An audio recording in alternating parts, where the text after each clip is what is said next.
ठाण्यात eastern express हायवेवर Cadbury bridge येथे मुंबई एअरपोर्टकडून नाशिककडे जाणाऱ्या वाहिनीवर वॅगनार कार MS05 DK0216 चालक समीर जाधव ओला सर्व्हिस कॅबने प्रवास करीत असताना या गाडीला गुरुवारी रात्री 10च्या दरम्यान आग लागली।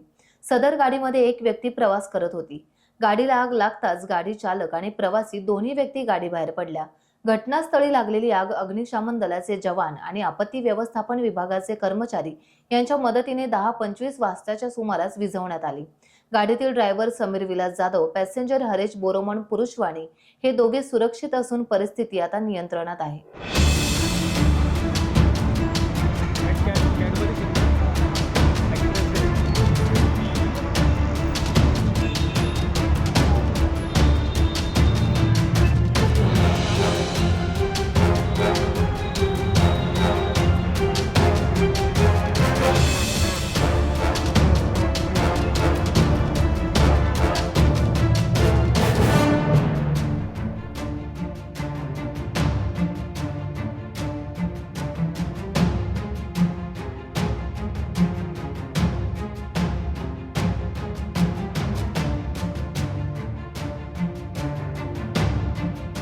टाइम्स डिजिटलला लाईक करा, शेअर करा, सबस्क्राईब करा आणि बेल आयकॉन दाबायला विसरू नका।